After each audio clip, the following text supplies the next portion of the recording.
નમસ્કાર, spark today ન્યૂઝમાં આપનું સ્વાગત છે। ભુવા નગરી ગણાતું વડોદરામાં વધુ એક ભુવો અહીં જોવા મળી રહ્યો છે। વડોદરા શહેરના કારેલીબાગ વિસ્તારમાં આવેલ ચેપી રોગના દવાખાનાની બહાર જ આ ભુવો અહીંયા જોવા મળ્યો છે। કોર્પોરેશન આવ્યું છે, કામ તો કરી રહ્યું છે, પરંતુ અત્યારે કામ બંધ કરી દેવામાં આવ્યું છે। આપ જુઓ કે જે પ્રકારે આ કોઈ અનિચ્છનીય બનાવ ન બને તે માટે કોર્પોરેશને આ બેરીટેગિંગ લગાવી તો દીધા છે, પરંતુ આપ જુઓ કે જે પ્રકારે ભુવા નગરી આ નગરીમાં આપ જુઓ કે આ વધુ એક ભુવો અહીંયા જોવા મળ્યો છે। જે પ્રકારે મળતી માહિતી છે, વડોદરા શહેરના કારેલીબાગ વિસ્તારમાં આ ચેપી રોગ દવાખાનું છે। ચેપી રોગ દવાખાનાની બહાર જ આ મસ્ત મોટો જે ભુવો છે, કહી શકાય એક પ્રકારનો ખાડો આ અહીંયા પડ્યો છે। ત્યારે હવે આ જે રોડ ખાતામાં જે ચાલતી લાલિયાવાડી છે, આપ જુઓ કે અગાઉ પણ થોડા સમય પહેલાં જ વડોદરાના કારેલીબાગ વિસ્તારમાં જ એટલે કે અહીંથી 200 મીટરના અંતરે 200-300 મીટરના અંતરે આવો એક મસ્ત મોટો ભુવો મેન્ટલ હોસ્પિટલની બહાર પડ્યો હતો। ત્યારે વધુ એક ભુવો આપ જુઓ કે 200-300 મીટરના અંતરે જ આ ચેપી રોગ દવાખાનાની બહાર જ આ ભુવો અહીંયા પડ્યો છે। આ પ્રકારની ગંભીર બેદરકારી પાલિકાના કોર્પોરેશન માનીતા કોન્ટ્રાક્ટરોની બેદરકારી છતી અહીંયા થઈ છે। આપ જોઈ શકાય છે કે આ ભુવો અહીંયા જે રોડ ખાતામાં ચાલતા ફૂલ્યો ફાલ્યો જે ભ્રષ્ટાચાર છે એ અહીંયા જોવા મળી રહ્યો છે।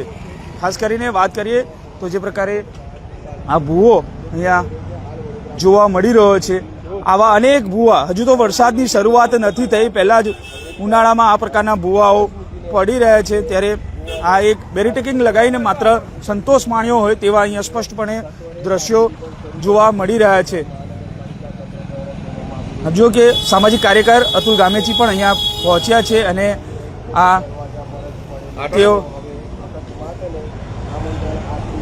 આ મોતને સીધું આમંત્રણ આપતો હોય તેવા દ્રશ્યો અહીંયા જોવા મળી રહ્યા છે। વડોદરા શહેરમાં આ પ્રકારે અનેક વખત ભુવાઓ પડતા આવ્યા છે અને હજુ એક આ ભુવો જે સીધું મોતને આમંત્રણ માત્ર આ બેરીટેકિંગ લગાવી અને સંતોષ માણતા અધિકારીઓ આપ જુઓ કે અત્યારે મીડિયા જ્યારે આવ્યું ત્યારે આ કામ બંધ થયું હોવાની પણ વાત સામે આવી રહી છે। ત્યારે સામાજિક કાર્યકર સાથે સીધા વાત કરવાના પ્રયત્ન કરીશું, કારણ કે જે પ્રકારે આ ભ્રષ્ટાચાર ફૂલ્યો ફાલ્યો જ છે। અતુલભાઈ, શું કહેશો? જે પ્રકારે અગાઉ પણ 2 મહિના પહેલાં જ અહીંયા કારેલીબાગ વિસ્તારમાં ભુવો પડ્યો તો મસ્ત મોટો ને, ત્યારે વધુ એક આ ભુવો જે રીતના વડોદરા શહેર સંસ્કારી નગરી એક ભુવા નગરી બની રહી છે, સાથે વડોદરા શહેરની જનતા જે ટેક્સ ભરે છે એને વળતર નહીં પરંતુ એક કળતર મળ્યું છે। આ અહીંયા નવી કામગીરી ચાલુ થઈ છે, 2 વર્ષમાં કામગીરી પતી છે, સાથે સાથે જો નવો રોડ બન્યો છે। હવે અહીંયા કંઈક પાણી લીકેજના કારણે અહીંયા ભુવો પડી ગયો છે। હવે આ ભુવો પડવાના કારણે કોન્ટ્રાક્ટરને કમાવાનું મળશે, અધિકારીને કમાવાનું મળશે, અને જોવા જઈએ તો જે રીતના વડોદરા શહેરની જનતા ખોબે મત આપે છે એનું એક વળતર મળી રહ્યું છે। જનતાએ પણ હવે વિચારીને મતદાન કરવું પડશે। બીજી બાજુ જ્યારે પણ આવા ભુવા પડતા હોય છે તો સારું છે કે દિવસ દરમિયાન કે એવા સમય નથી પડતા કે કોઈ અંદર ગાડી ખાપકી જાય, કોઈના હાથ પગને ઈજા થાય, પરંતુ અત્યારે રોડની બરાબર વચ્ચે જ પડ્યો છે ચેપી રોગનું દવાખાનું છે, અહીંયા ભુવો પડ્યો છે। તો અહીંના અધિકારી કે કાંઈ નાકાઈ શું કામ કરી રહ્યા છે? આ ભુવો પડ્યો છે, જ્યારે આ પ્રેસના મીડિયા મિત્રો આપણે આવ્યા ત્યારે અહીં ગાડી આ બેરિકેડે જેવું મૂકીને ભાગી ગયા, પરંતુ હવે જ્યારે એકને એક જગ્યાએ જો ભુવો પડે તો આ કોન્ટ્રાક્ટરને પણ આપણે બ્લેકલિસ્ટ કરવો જોઈએ, અધિકારીઓ સામે પણ પગલાં ભરવા જોઈએ। વિનંતી છે કમિશનર સાહેબને કે અત્યારે તો નવી બોડી આવી છે અને શાસનમાં બી બધા નવા આવ્યા છે, હજુ એમને કમરનો કભી નહીં આવડતો છો, ભાજપ તરફથી કમર તરફથી જીતીને આવ્યા હોય એમને કમરનો કપડ નહીં આવડતો, એમને કમરનો ક શીખવાડીને વડોદરા શહેરમાં આવા જે પ્રાથમિક પ્રશ્નો છે પ્રશ્નોનું નિરાકરણ લાવે એવી અમારા સત્તાધીશો પાસે માંગ છે। અધિકારીઓને વિનંતી છે કે એસી કેબિન છોડીને વડોદરા શહેરની જનતા માટે કામ કરે। આ લાખો કરોડો જે કોન્ટ્રાક્ટરો છે એને લહાણી કરવાનો મોકો છે।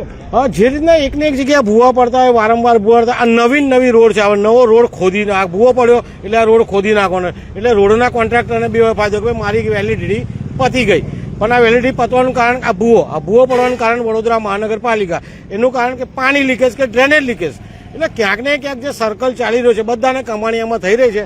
તો કમિશનર સાહેબ હવે બધી તપાસો કરવામાં આવે, ખાલી કાગળ પર કે મિટિંગો કરવામાંથી બહાર નીકળે અને ગ્રાસરૂટ લેવલ જમીની લેવલે કામ કરે એવી અમારી વિનંતી। અતુલભાઈ, જે રીતે વડોદરા શહેરમાં રોડ રસ્તા બની રહ્યા છે, બહુ આધુનિક ટેકનોલોજી વાપરીને રોડ રસ્તા બનાવવામાં આવે છે એવો દાવો પણ કરવામાં આવે છે, પરંતુ ક્યાંક ને ક્યાંક જે ગુણવત્તા છે કામગીરીની તે ખૂબ નીચલા સ્તરે ગઈ છે. એ કઈ રીતે જોઈએ? જે રીતના રોડ રસ્તા હોય કે પાણી કે ડ્રેનેજની જે પણ કામગીરી હોય છે એના વર્ક ઓર્ડર અને ટેન્ડર જ્યારે પડતા હોય છે ત્યારે એમાં સારી ક્વોલિટી બધું લખ્યું હોય છે, પરંતુ જે ચેન સિસ્ટમ ચાલે છે, ટકાવારીની જે સિસ્ટમ ચાલે છે કે રોડમાં પણ ટકાવારી, ડ્રેનેજમાં પણ ટકાવારી, પાણીના કામમાં પણ ટકાવારી, આ ટકાવારીના કારણે કોન્ટ્રાક્ટર કમાવા નથી મળતું. કોન્ટ્રાક્ટર જેવી તેવી વસ્તુઓ, સસ્તી વસ્તુઓ વાપરવામાં આવે છે. સસ્તી વસ્તુ જ્યારે વાપરતા હોય છે ત્યારે આ બધા બનાવો બનતા હોય છે અને સસ્તી વસ્તુ વાપરીને કોન્ટ્રાક્ટર, અધિકારી બધા જ કમાય છે. તો વડોદરા શહેરનું નામ એક ઉચ્ચ કક્ષાએ જવું જોઈએ, પરંતુ એક નીચામાં નીચું વડોદરા મહાનગરપાલિકાનું નામ છે. અમદાવાદ લઈ લો, સુરત લઈ લો, રાજકોટ બધા આગળ વધી ગયા, પણ વડોદરા આ ટકાવારીના કારણે પાછળ છે. તો અમારે માન્ય ભારતીય જનતા પાર્ટીના પ્રમુખ હોય, મેયર હોય, ચેરમેન હોય કે હવે બધી ટકાવારીઓ બંધ કરીને વડોદરા શહેરને એક સારું સુંદર શહેર બનાવે તેવી માંગ છે. સ્વચ્છ સારું સુંદર શહેર બને તેવી માંગ છે. ટકાવારી સૌથી મોટો પ્રશ્ન છે. આ ટકાવારીના કારણે, આવી હલકી ગુણવત્તાના કારણે આવા રોડ બની રહ્યા છે અને તેના લીધે જ આવા પ્રકારના આ ખાડાઓ એટલે કે ભૂવાઓ પડી રહ્યા છે. ત્યારે આવા ચેપી રોગ દવાખાનાની બહાર જ આ પ્રકારે અનેક હજારો દર્દીઓ અહીંયા આવતા હોય છે અને ત્યારે હવે જોવાનું રહ્યું કે આ પ્રકારે આ જે ભ્રષ્ટાચાર છે, ફૂલ્યો ફાલ્યો જે ટકાવારી છે, ટકાવારીમાં જે કોન્ટ્રાક્ટરો અને અધિકારીઓનો ફાયદો થઈ રહ્યો છે અને ટકાવારીના કારણે અનેક લોકોનો ફાયદો થતો તેવો આ સામાજિક કાર્યકરે આક્ષેપ કર્યો છે. પરંતુ હવે જોવાનું રહ્યું કે આ જવાબદાર કોન્ટ્રાક્ટરો, અધિકારીઓ સામે કડક કાર્યવાહી ક્યારે થાય છે. કેમેરામેન નિહારની સાથે Surat Solanki, spark today news, Vadodara.